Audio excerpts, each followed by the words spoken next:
Hello my friends and welcome to another Hoenn solo run guide. This time I'll be covering Torchic, the fire starter. You probably know the saying about Gen 3, too much water. Well, let's see how Torchic deals with all these water types. Same rules as always, no items in battle, no evolving, in Torchic only. Let's begin. So Torchic is an interesting starter Pokemon compared to the others.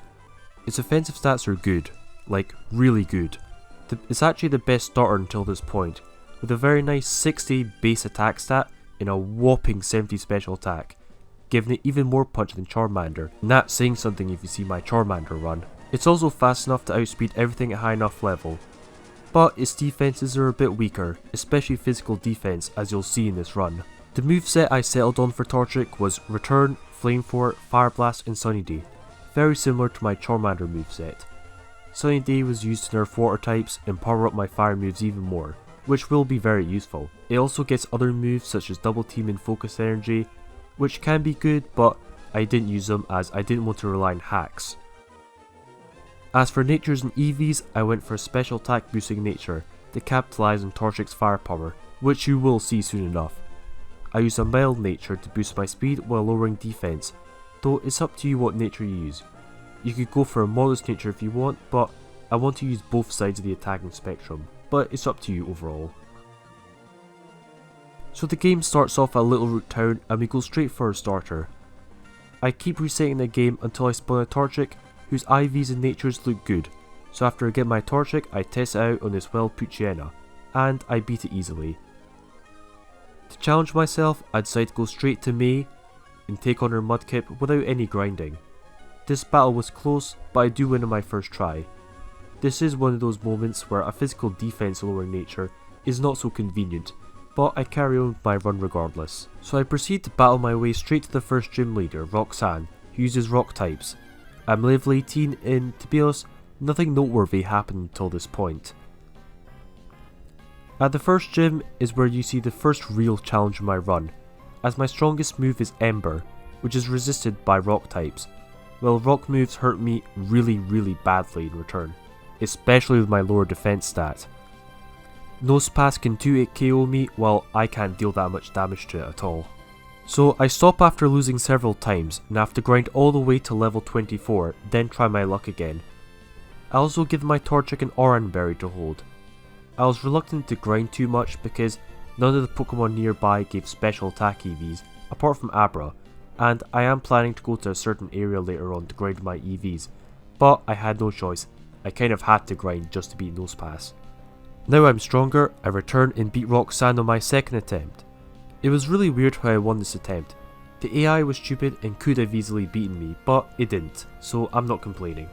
I got lucky and burned Nosepass on my first Ember, and it went for block and tackle when it could have easily rock tombed me to the dirt. Not that I'm complaining, I'm just glad to be past that roadblock. After this, the run is easy going. We see Mei and beat her again with no trouble.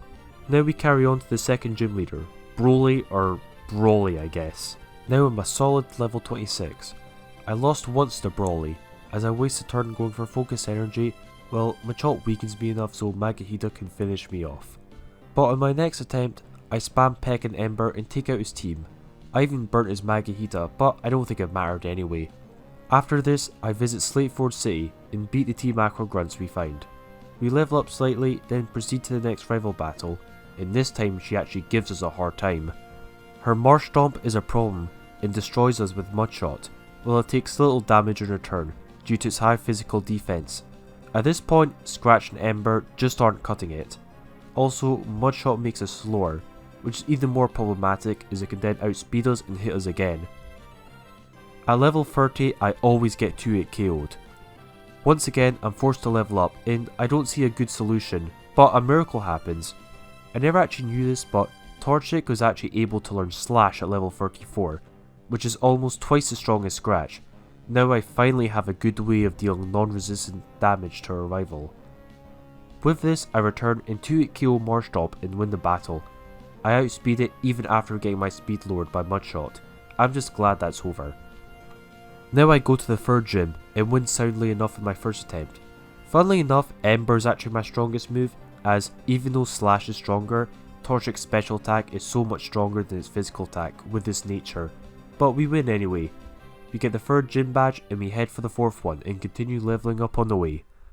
The next noteworthy battle, if you can even call it that, is Team Magma's leader Maxi. At this point my Torchic is level 47 and has gotten way stronger. Like in my previous Trico video, I went to the route before Falbor town and EV grinded against all the spinders there with a macho brace. I did this until my special attack EVs were maxed out. No joke, I leveled up and gained like plus 12 to my special attack. Wow. I also learned Flamethrower, which is really strong. It's more than twice as strong as Ember, and this makes Torchic an attacking force to be reckoned with. At this point almost everything, resisted or not, goes down in one Flamethrower. Maxi's camera up almost goes down in one hit, but not before hitting us back with a strong earth move, but we win anyway. Next up is Flannery, the fire leader. Once again we win easily enough. Numble and Slugma both go down in one Flamethrower. Her camera up actually goes for Sunny Day, it makes me stronger. Thanks I guess. I use this Sunny Day boost to 1-8 KO her camera up. Then I hit her Torkoal and leave it with like 2 HP, which I then proceed to finish off. 4 badges down, 4 to go. So now our father's next, and I win without taking any damage. Only Slacking survives one hit, but he then wastes his turn and does nothing, so there's not much to see there.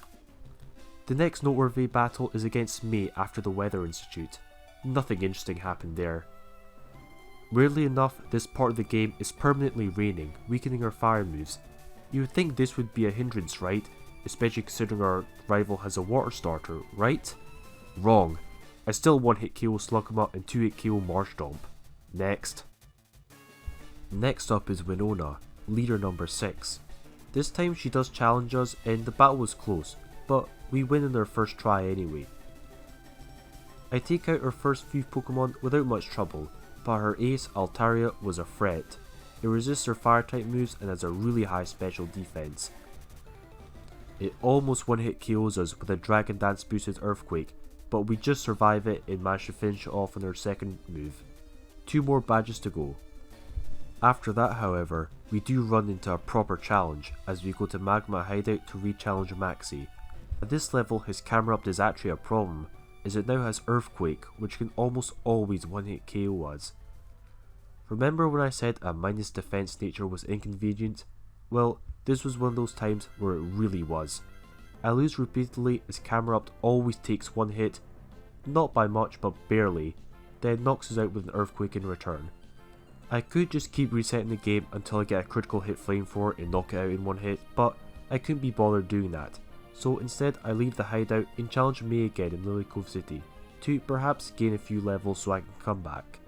I destroy her just as easily as I did last time, then after gaining a few more levels I return to Maxi for some payback.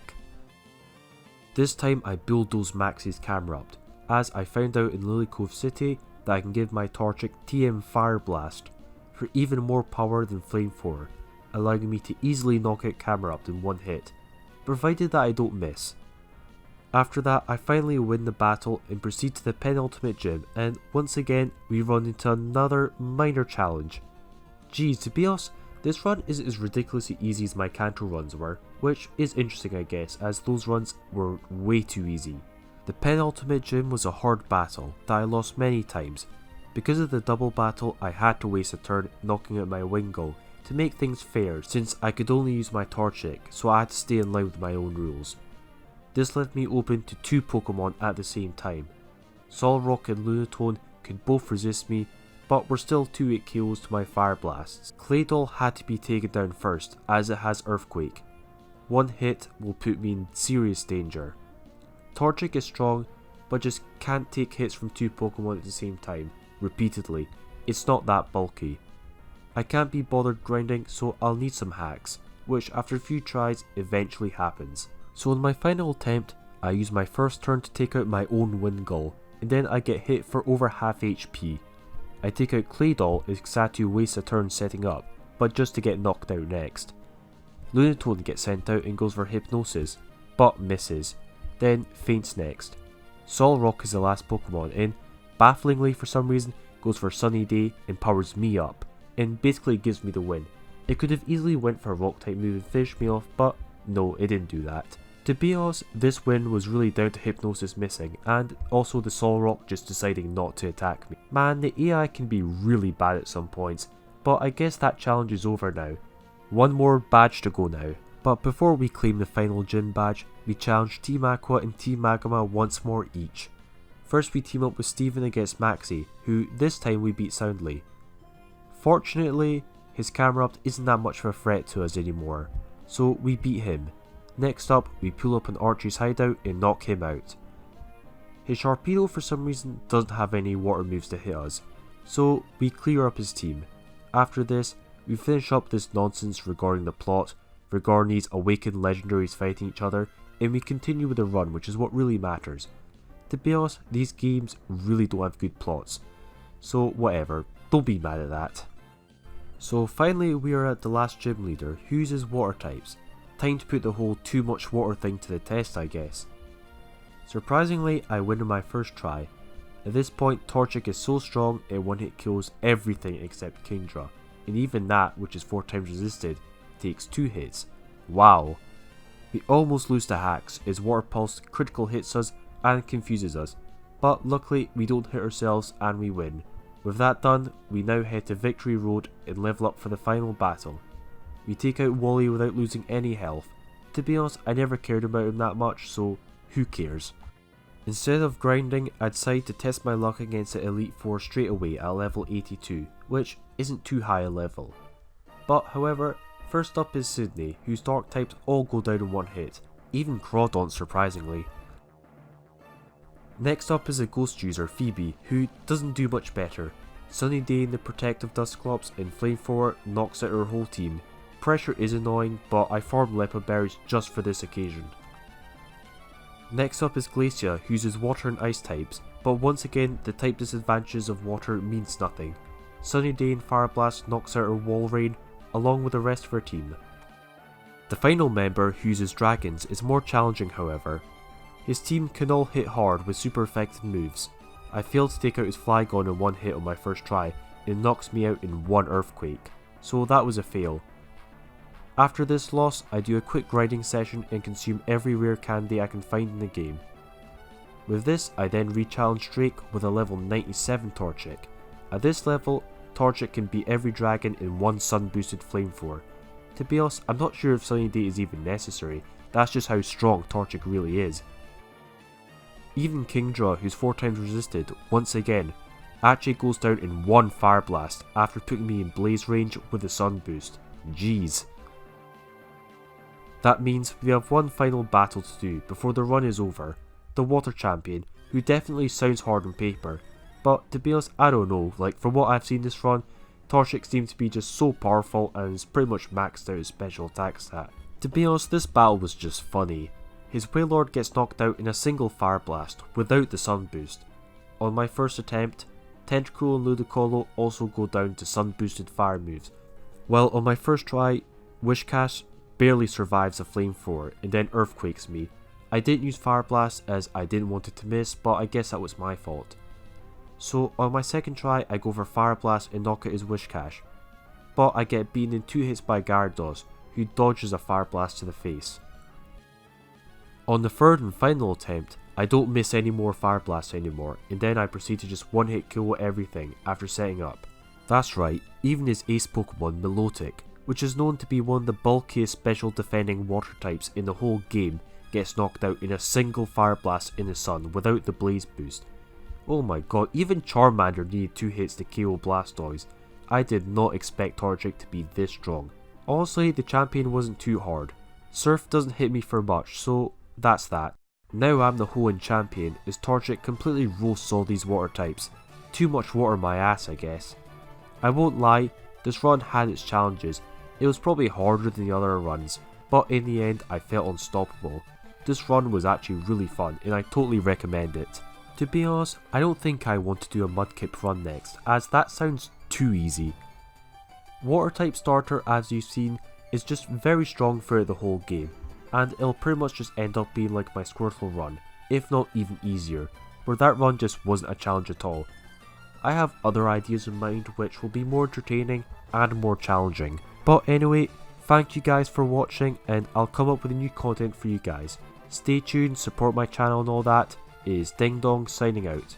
Till next time,